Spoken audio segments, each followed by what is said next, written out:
The second step is to move to the repository and write the code that allow us to get the chat groups available from Firebase Realtime Database. So for that, I'll create a mutable live data list of chat group, and I'll name it as mutable live data. Mutable live data is a class provided by Android architecture components that is used to hold and observe data changes. It's immutable because you can change the data it holds over time. A list of chat group specifies the type of data that mutable live data will hold. In this case, it's generic type, and it's a list of chat group objects. I'll name it as chat group mutable live data. I'll create Firebase database instance, database reference equals to reference. Then I need to initialize these variables in the constructor. So Alt plus insert to create constructor and select none. I needed an empty constructor. And here I need to initialize the chat group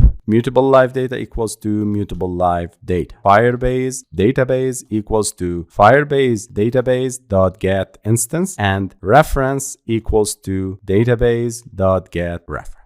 Move down. These are the codes for the authentication. So I'll mark it as authentication. And here, this is for getting the chat groups available from Firebase Realtime Database. I'll create a getter for this mutable live data called chat group. Alt plus insert to create a getter for chat group mutable live data. And inside this getter, I need to write the code to fetch all the data from Firebase into recycler view that displays all the groups available for chatting. I want from you to focus with. The first step is to create a list of chat group. This is the type that it is passed among the mutable live data generic type. I name it as groups list equals to new array list. I need to fetch the data from Firebase and added them to the mutable live data and this groups list. So for that, I need to create database reference dot add value event listener, new value event listener, and I'll override two methods, on data change and on cancel. A value event listener is used to listen for changes in data at a specific database reference in Firebase. So this is the reference to a specific location in the Firebase Realtime Database. You'll attach a value event listener to this reference to listen for changes in the data located at that path. And add value event listener. This is a method provided by Firebase's real-time database that allows you to attach a listener to a database reference. This listener will be triggered when data at that reference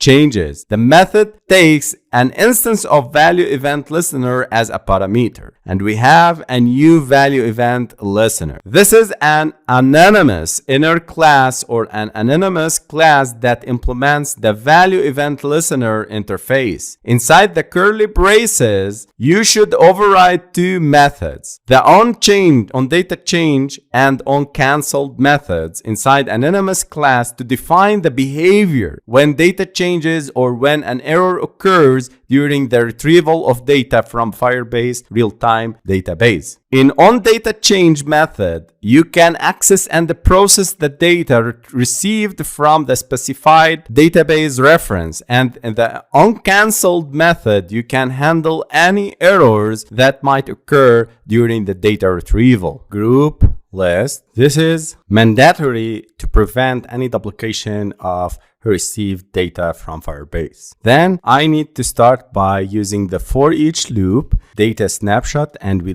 talked about the snapshot and the data snapshots in the previous videos, but don't worry, I'll make a quick recap. Snapshots.get children. I need to get the children. A data snapshot represents a specific location in the Firebase database and can contain data or child data. GetChildren method is a method of data snapshot class that returns an iterable of all the immediate children of the current snapshot. The for each loop iterates through each child of snapshot. Inside the loop, data snapshot represents each child data one by one. Then I'll create an object from chat group, name it as group equals to new chat group. And here I'll pass DataSnapshot.getKey. Then add this group to the groups list array list. So DataSnapshot is the instance of DataSnapshot class representing a specific location in your Firebase database, and .getKey method is a method provided by DataSnapshot class. When you called on the DataSnapshot object, it returns the key associated with the data at the location in the database. So I'm getting the keys associated with that data snapshot at this specific position. Think about the keys as nodes in Firebase. Then we need to post the value to the chat group mutable live data. So chat group mutable live data dot post value groups list. I need to add this group list to the mutable live data.